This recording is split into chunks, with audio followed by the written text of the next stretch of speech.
Bueno, bien, vamos a continuar con esta parte 2 de la clase. Estamos en otro día. Por suerte pude recuperar parte de mi hogar. El niño se acostó temprano hoy, así que estoy grabando ya en otra parte de la casa. Eh, Me parece necesario para poder empezar esta parte, que es la que va a tratar sobre el enfoque psicoanalítico respecto de el entendimiento del fenómeno del juego, hacer antes algunas aclaraciones necesarias, ¿no? Sobre todo personales. Al menos a mí me va a dejar un poco más cómodo para después poder hablar con más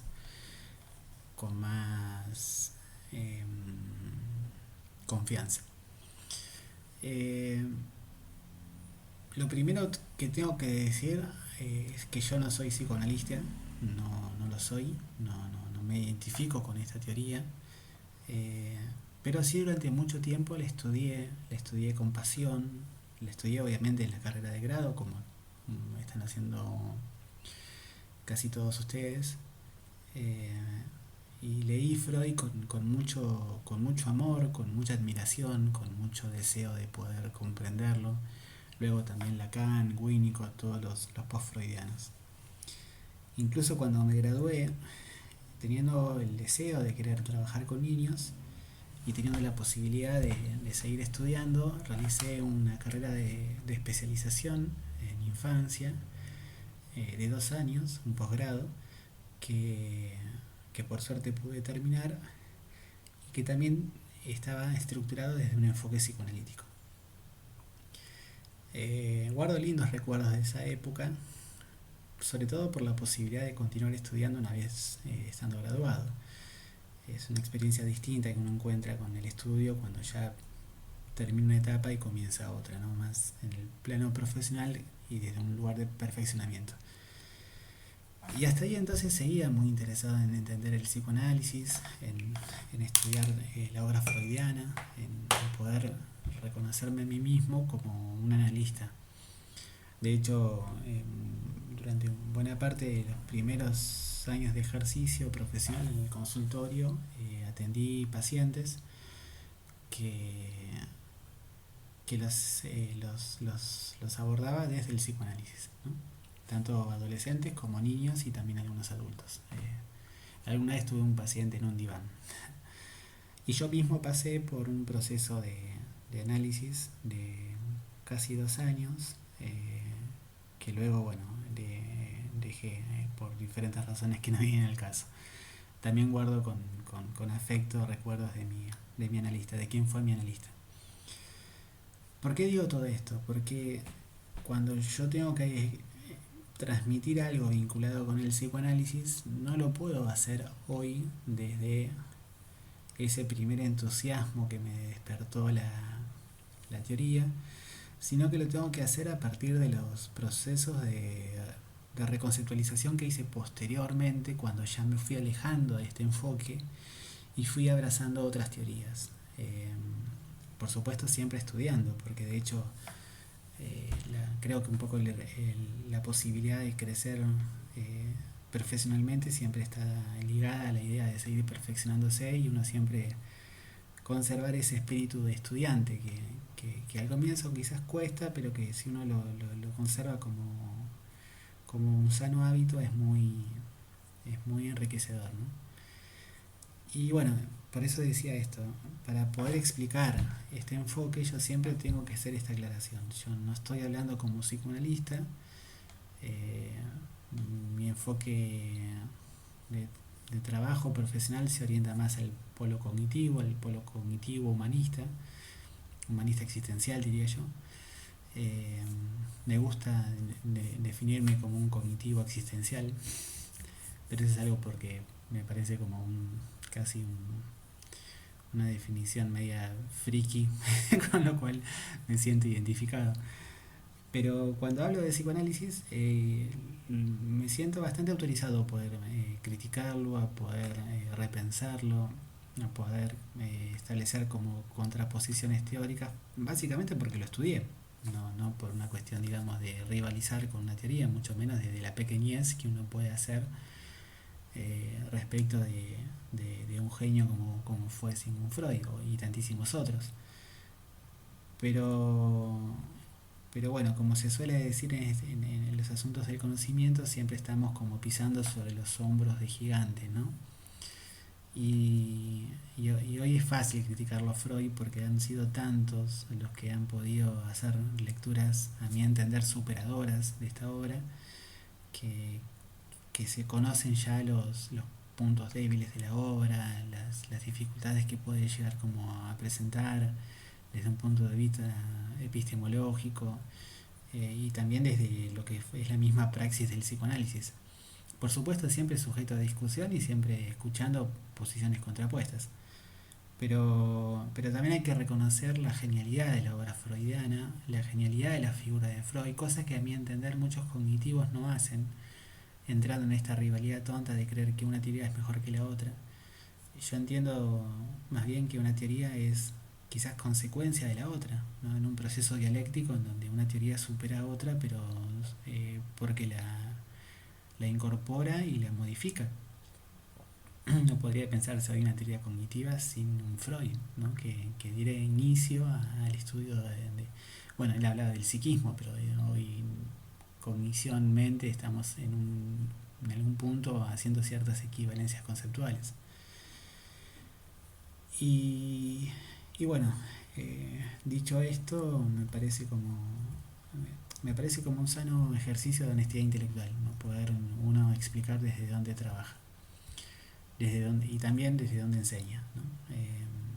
De hecho, en el código deontológico de la práctica profesional clínica hay un ítem que muchas veces se olvida en muchos colegas que trabajan en consultorios, que es que uno tiene que decirle al paciente, está de hecho obligado moralmente, éticamente a hacerlo, respecto de cuál es la orientación teórica con lo cual se lo va a atender.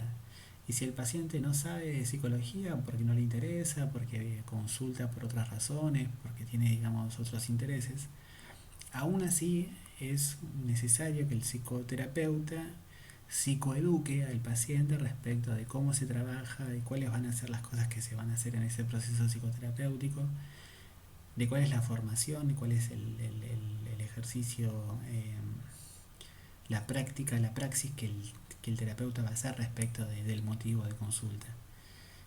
Bueno, a mí me gusta hacer lo mismo con la enseñanza, ¿no? Con la docencia, ¿no? Que uno pueda decir desde dónde transmite conocimiento y por ende cuáles son los posicionamientos, los lentes sobre los cuales se habla. No, perdón, los lentes no. Los lentes por medio de los cuales se lee lo que después se enseña, ¿no? Creo que ahí armé mejor la frase que quería decir.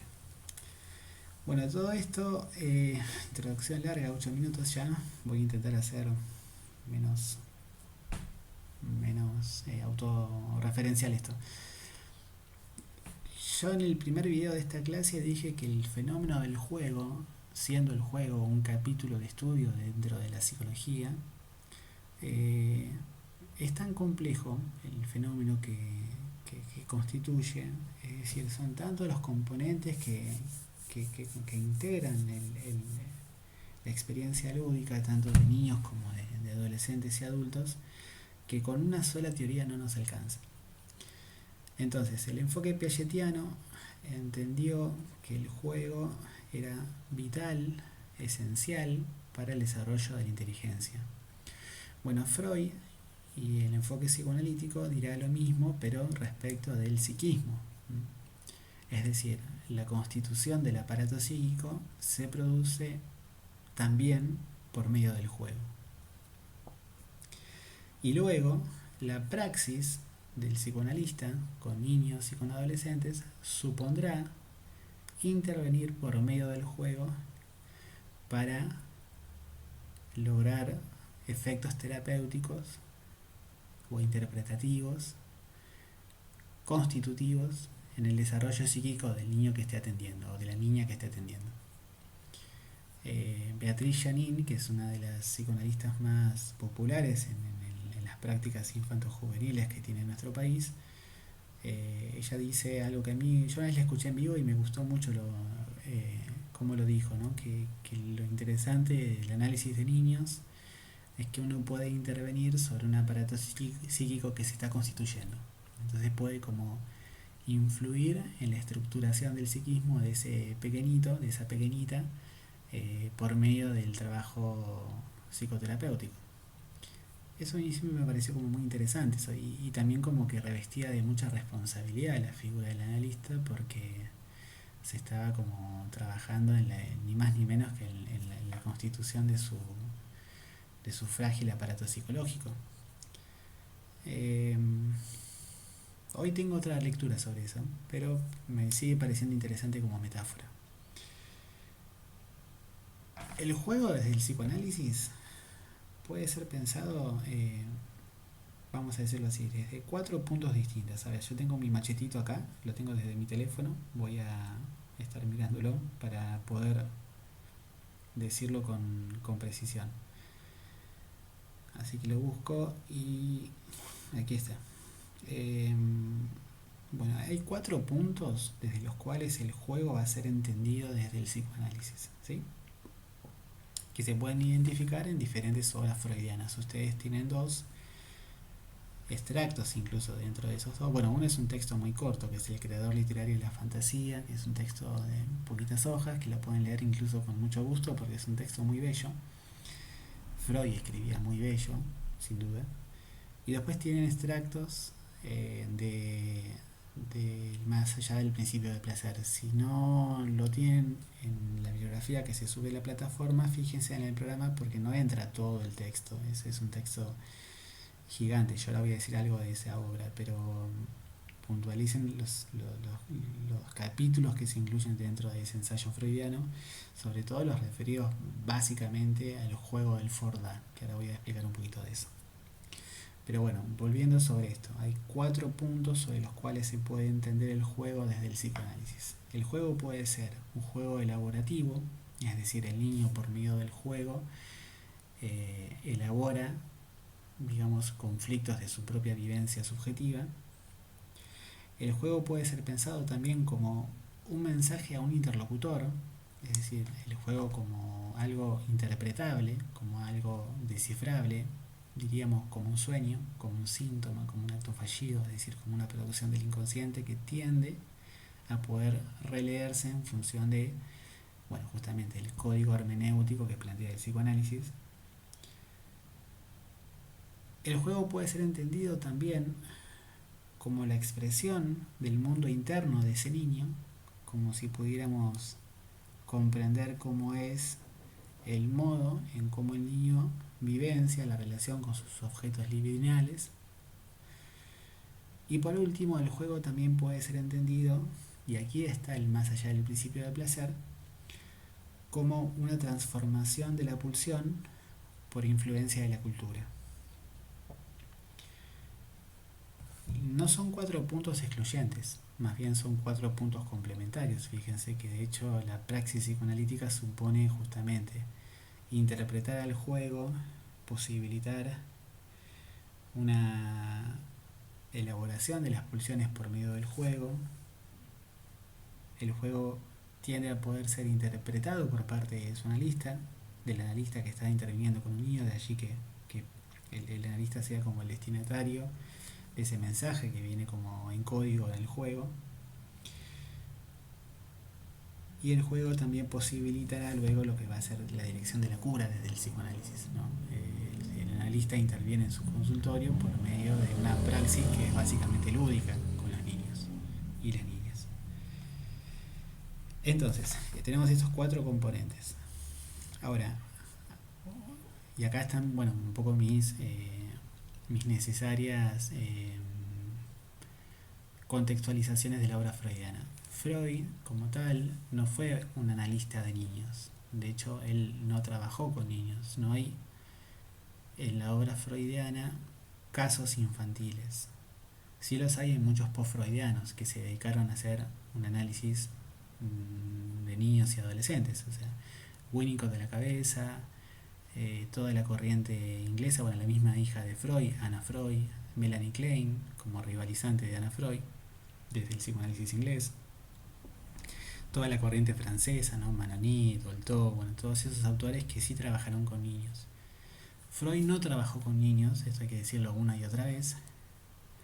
Hay un solo historial, que es el del pequeño Hans, o en la traducción al castellano el caso Juanito, que a mí siempre me pareció espantoso, se lo llamé así, pero el pequeño Hans no fue un paciente de Freud, fue el hijo de un discípulo de Freud, al cual Freud estudió por medio de las anotaciones que ese discípulo hacía de las indicaciones que el mismo Freud le daba a su discípulo respecto de cómo conducir, bueno, el proceso de análisis de ese niño.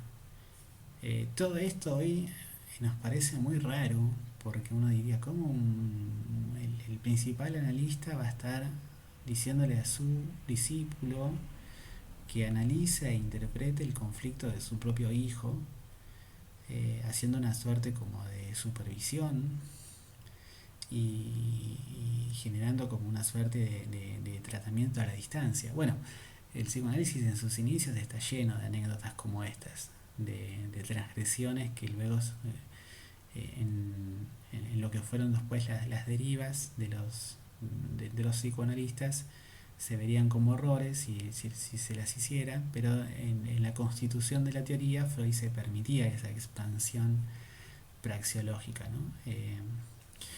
A mí una de las cosas que me gusta mucho del psicoanálisis y por eso no me canso muchas veces de estudiarlo, bueno, estos últimos años no lo he hecho tanto, pero durante mucho tiempo lo hice ya viéndome como deconstruido como psicoanalista, pero siempre me interesó mucho estudiar la historia del psicoanálisis, porque me parece una historia fascinante, me parece que es algo increíble que haya habido a lo largo, sobre todo en el curso del siglo XX, todo este conjunto de personas que comandadas por la obra freudiana hicieran y deshicieran cosas muy locas, muy divertidas, algunas muy transgresoras, otras muy, muy ridículas, o sea, hay anécdotas que son fascinantes.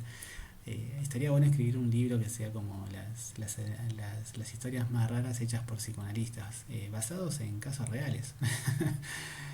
Hay un caso que a mí siempre me pareció muy curioso, ¿no? Que sea así. Melanie Klein, digamos, la gran psicoanalista inglesa, una de las principales fundadoras del psicoanálisis inglés, eh, ella presentó ante la sociedad psicoanalítica cuando inició como su labor como analista, o sea, aparentemente en el modo de ingresar, digamos, a la cúpula psicoanalítica, el aspirante tenía que presentar un caso ante una suerte como de Ateneo donde estaba Freud. Melanie Klein lo hizo, presentó el caso de un niño y en uno de las intervenciones que se tienen de ese caso, ella dice algo así como, bueno, yo he podido influir directamente en este niño porque tengo gran poder de persuasión en sus padres. Y luego los trabajos historiográficos, la historia del psicoanálisis terminó por demostrar que el caso que había presentado Melanie Klein era ni más ni menos que su propio hijo. Lo cual es muy loco, porque presentó un caso de que era básicamente su hijo y lo presentó como un paciente ante el propio Freud y a partir de eso fue aceptada en la, en la, en la sociedad psicoanalítica y, y bueno, y creó una teoría fantástica porque los conceptos kleinianos son buenísimos, pero lo hizo a partir del contacto directo con su propio niño. Algo que hoy nos parecería como descabellado que un psicoanalista hiciera. Pero bueno, a los genios se les permite este tipo como de transgresiones. Freud hizo lo mismo con el pequeño Hans, o sea, teorizó un caso, no interviniendo directamente sobre él, sino, eh, insisto, como supervisando el análisis que el padre de ese niño hacía en su hogar. Y a partir de ahí desarrolló todos los conceptos principales, digamos, de lo que sería la sexualidad infantil, básicamente el complejo de Edipo, la angustia de castración, la fase fálica, bueno, el periodo de latencia, el, toda esa secuencialidad que es tan interesante. Y lo hizo por medio muchas veces del juego, ¿sí? O sea, orientándolo al padre de Hans a que interviniera por medio del juego, porque entendía que el juego era el lenguaje del niño, ¿sí? Donde un adulto habla acerca de su padecimiento, el niño lo expresa por medio de una producción lúdica. Ahí está, digamos, un poco el axioma sobre el cual se funda la idea del por qué un analista trabaja con niños desde el juego. Porque el juego es justamente el material por medio del cual se accede al mundo interno del niño. Entonces, habíamos dicho estos cuatro polos por los cuales se tiene que entender el juego desde el psicoanálisis. ¿Por qué incluimos este componente de la obra freudiana, el creador literario y la fantasía? Hay una traducción que a mí me parece más linda, que es el poeta y la fantasía. Eh, Porque la idea ahí es que el niño se comporta como el poeta, dirá Freud, inventando un mundo que le resulta placentero solo para sí. Es decir, haciendo una suerte como de desconocimiento o alteración, distorsión de la realidad, productora de malestar, de sufrimiento, y transformando esa realidad en un orden nuevo de cosas más vinculado al placer. Fíjense que esto es muy compatible con la idea piagetiana de que la actividad lúdica se caracteriza sobre todo por la vivencia del placer que genera, ¿sí? Por la satisfacción que produce. Y en ese sentido, Freud y Piaget ahí coinciden plenamente, ¿no? El juego produce satisfacción, el juego es placentero, el niño eh, modifica la realidad de acuerdo a sus propias fantasías. Piaget dirá, el juego es la única relación entre el sujeto y el organismo en donde hay un predominio de la asimilación por sobre la acomodación. Es decir, se puede asimilar el ambiente sin necesidad de que el sujeto se acomode a las modificaciones que el ambiente le impone. Hasta ahí, porque bueno, se puede, pero parcialmente. Pero después el psicoanálisis va un poco más allá, ¿no?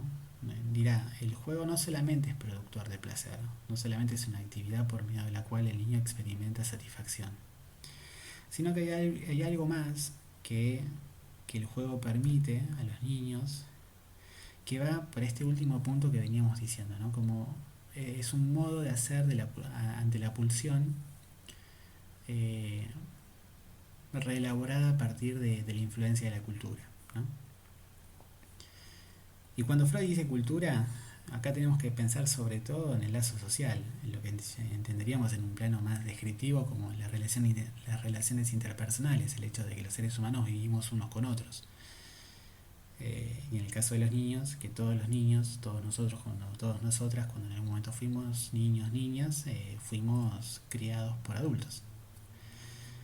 Entonces, cuando Freud plantea este más allá del principio del placer, es decir, cuando empieza a teorizar que los procesos psicológicos, los procesos psíquicos, no están comandados solamente por el placer, sino que hay experiencias humanas que dan cuenta de que el ser humano a veces repite acciones que lejos de producirle placer le producen displacer, pero que no puede dejar de hacerlo, es porque, a su entender, antes de que haya inscripciones simbólicas que puedan producir placer, tiene que haber una suerte como de ordenamiento de esa energía que inunda el psiquismo, dirá Freud. Y esto se ve claramente en el juego, ¿no? Los niños, dirá Freud, elaboran sus experiencias traumáticas, sus experiencias de separación, básicamente de separación con sus figuras afectivas, en el caso psicoanalítico básico la madre, por medio del juego, por medio de la actividad lúdica. La anécdota del Forda, y esto es una pregunta que hacemos muchas veces, bueno, está en la guía y seguramente puede hacer una pregunta, bueno, ahora no de parcial porque no son preguntas conceptuales las que les vamos a tomar, pero sí que conceptualicen esta idea para poder después verla en un caso. Supone esto, ¿no? El juego del Forda es un juego que no le produce placer al niño, sino que le posibilita la elaboración de una experiencia traumática para poder lograr una simbolización de una pérdida, ¿no? Yo no sé alemán, no tengo ninguna intención de aprender ese idioma, pero cuando uno lee psicoanálisis, bueno, empieza como a entender que muchos conceptos están originalmente planteados a partir de expresiones alemanas que después se van alterando, ¿no? Se van como alterando en las traducciones. Eh, Forda, básicamente para nosotros, desde este lado del mundo, es lo que entendemos como el juego de eh, no está, acá estoy, en los niños, ¿no? Es decir, cuando el niño empieza a jugar, en que las cosas desaparecen y después reaparecen. Y uno comienza haciendo eso a los niños. Estás con un bebé y el bebito está ahí y vos estás ahí como queriendo como entretenerlo, y bueno, el famoso juego de la mantita en donde uno se oculta y dice, ¿dónde está papá? Y acá estoy, y el nene se mata de risa porque uno apareció detrás de la manta, y eso parece como re interesante para el chiquito. Para el adulto puede ser un poco aburrido, pero para el chiquito es una fiesta. Este, es eso básicamente el Forda, ¿no? Eh, Fort, creo que en alemán sería como la traducción de se fue, y da es como la aparición, es la traducción de volvió. Eh, y esto surge a partir de una observación que hace Freud de un nieto de él, en donde, según la letra freudiana, Freud era bastante tramposo para escribir. Él por lo general inventaba un concepto, eh, y luego hacía una suerte como de mayéutica literaria por medio de la cual utilizaba casos o experiencias clínicas o experiencias personales para hacer una suerte como de demostración de ese concepto. Pero él no decía, mira, a mí se me ocurrió que esto puede llamarse Fordá, y entonces para poder defender esta idea yo creo que esto se relaciona con esto otro. No, la escritura freudiana es una lectura absolutamente envolvente, atrapante, persuasiva, eh, maravillosa en algún punto, pero muy no tramposa en el mal sentido, sino en el sentido de que te va llevando a que uno pueda ir como acompañando el razonamiento y concluir en una idea que en la cabeza de Freud seguramente estaba desde antemano, pero que en la lectura del texto parece ser que vos la descubrís con Freud. Por eso es tan atrapante y tan envolvente la prosa freudiana.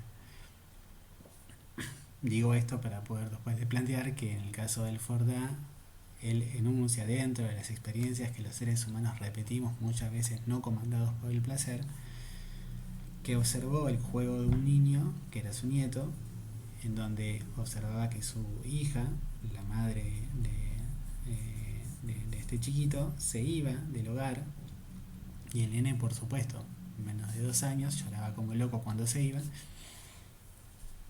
y después dejaba de llorar y él mismo empezaba a representar en su juego la partida de la madre por medio aparentemente como de un... Ahí dice un carrusel, a mí se me ocurre que debe ser como una suerte como de cajita, tipo un autito de madera, algo así. No sé, en 1920 no había plástico, era todo de madera en los juegos de los niños, en los juguetes, que tenía un cordón, entonces el niño tiraba este carrusel fuera de la cunita y decía Fort, como diciendo se fue, y después tiraba del cordón y aparecía el carrusel y él decía da, entonces reapareció. ¿Qué es lo que observa Freud en eso? Que se repite la experiencia desplacentera de que la madre se va, pero en la fantasía del pequeño posibilita la realización de su deseo, que es la reaparición de la madre, ¿no? Pero hay algo más interesante, porque hasta ahí también seguiría comandado por el principio de placer, según la primera lectura freudiana. Freud dirá, hay algo que es más importante del hecho de que esa experiencia del da posibilite la reaparición imaginaria de la madre. Lo más significativo está en que el niño logra trastocar, logra invertir esta posición en la que queda como abandonado, y pasa a ser él el que abandona, ¿no? El que expulsa a la madre. En un pasaje del texto dice, el niño repetía más el juego del tirar que el juego de reaparecer. siendo el tirar algo menos placentero que el hecho de traer. Y esto también va a estar relacionado con el hecho de que en la conceptualización freudiana el placer supone inscripción libidinal, lo que llamaríamos básicamente simbolización. Para hacerlo todavía más rudimentario, que el afecto, la angustia, pueda tener un representante simbólico que la nombre, ¿no? Para que justamente no quede inundando el psiquismo. Entonces, ¿qué es lo que está más allá del principio de placer, dirá Freud? La compulsión a la repetición que todo ser humano tiene de elaborar sus traumas por medio de procesos más o menos simbolizados, ¿no? de, de afecto ligado a su representación. El texto sigue con un montón de ribetes que van por múltiples lados, ¿no? En relación a la compulsión de las personas a cometer accidentes o a lo que se llamó neurosis de guerra, que hoy podríamos traducir en un lenguaje más contemporáneo como la neurosis, como el estrés postraumático, eh, a las personas que han sufrido como accidentes y luego tienden como a repetir en sus sueños el recuerdo del accidente, lo que hoy también tendríamos como flashback. O sea, todas esas figuras están presentes en el texto más allá del principio de placer, pero a ustedes en esta materia lo importante es entender este componente, ¿no? Y el por qué alude justamente a la psicología del niño, porque en la constitución del psiquismo el juego posibilitará la elaboración de las pérdidas por medio de un proceso de simbolización, expresado justamente con los juguetes en la acción lúdica, ¿sí? Todo esto para decirle por qué es importante el juego del Forta. Freud es alguien que merece ser leído, a mi entender, siempre aludiendo al contexto en el que escribió, ¿sí? Eh, Hay muchos psicoanalistas que no les agrada que se haga esto, otros que sí. Eh, a mí, yo siempre lo digo, me parece un sano ejercicio para cualquier estudiante de psicología que cuando tenga un tiempo libre, cuando pueda, ¿sí? Preferentemente antes de recibirse, diría yo, se lea una biografía freudiana, preferentemente una biografía no oficial de Sigmund Freud, porque allí está lo más rico de la historia de Freud, ¿no? A veces en los biógrafos oficiales, las biografías aprobadas por el propio Freud están muchas veces escritas desde la autoadulación. La personalidad de Freud es una personalidad absolutamente compleja, era un ser completamente matizado por su personalidad en cada cosa que hacía, y él aprobaba o no algunos los pasajes de su propia biografía, ¿no?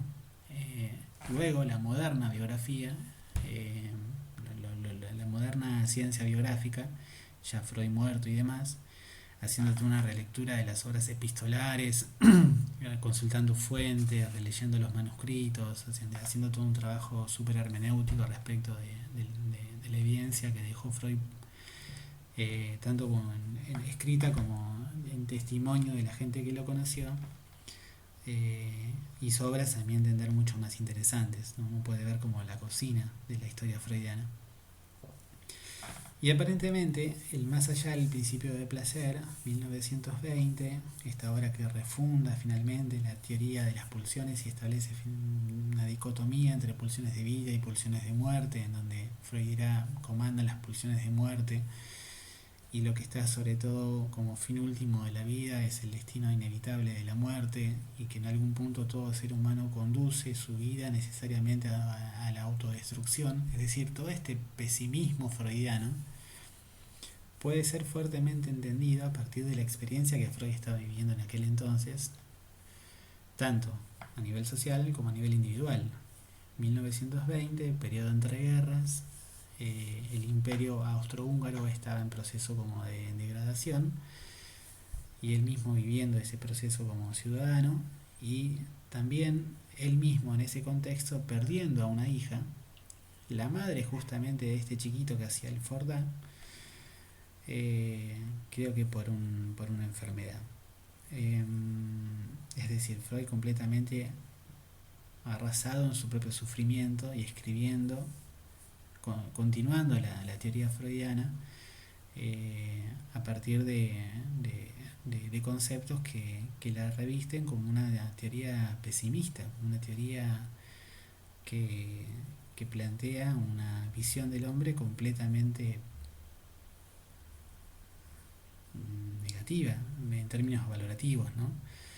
En donde el ser humano básicamente, siguiendo la tradición filosófica de otros autores, en donde el hombre es el lobo del hombre, en donde el hombre tiende a la autodestrucción de su propia especie y en donde junto con las acciones más humanas en el buen sentido conviven los propios demonios, ¿no? Eh, la tendencia parricida, la tendencia incestuosa, la tendencia asesina en algún punto y autoagresiva, suicida, en todo neurótico. Eh, de hecho, toda esta obra freudiana está como metaforizada a partir de la figura de una, de una, de una eh, concepción en donde todo apunta hacia la destrucción de sí mismo, ¿m? Donde la vida apunta a la muerte. Y esto lo sostuvo, diríamos, hasta hacia el final de su propia obra. Muchos otros psicoanalistas han discutido mucho este texto y se han diferenciado muchísimo de estas posturas. De hecho, hay algunos autores, sin ir más lejos, Winnicott, que no toman como el concepto de pulsión de muerte, por ejemplo. Otros sí. Lacan, por ejemplo, sí. Toda la corriente francesa sí. Pero bueno, ahí está también el conjunto absolutamente heterogéneo y de una amplitud y una divergencia total que es el psicoanálisis hoy, ¿no? Que está la obra freudiana y después está una propagación de post-freudianos que parecieran ser como que han creado sus propios sistemas teóricos, tomando algunas cosas de la obra de Freud y modificando otras completamente. Bueno, volviendo y por último para cerrar este capítulo del enfoque psicoanalítico respecto del juego, presten atención al concepto de Fordá, entiendan la relación entre juego y fantasía, entre juego y esta dicotomía entre el placer y el displacer, y entiendan que el juego puede entenderse,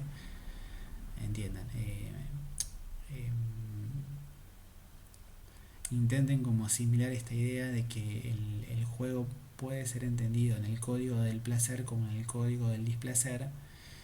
Y finalmente, bueno, si hay dudas, si hay puntos oscuros, los charlaremos en el chat del viernes. Yo les dije que iba a hacer 5 videos más, 5 videos más no, iba a hacer 5 videos en total. En este intenté hacer 2, esto que yo dije, pensaba que iba a hacer 2 videos de 20 y veo que estoy haciendo casi un video de 40 minutos. Así que voy a hablar en el próximo video, que seguramente lo subiré mañana, acerca de los post-freudianos en la cuestión vinculada con el uso del juego, muy someramente porque eso lo van a ver mucho más en otras materias.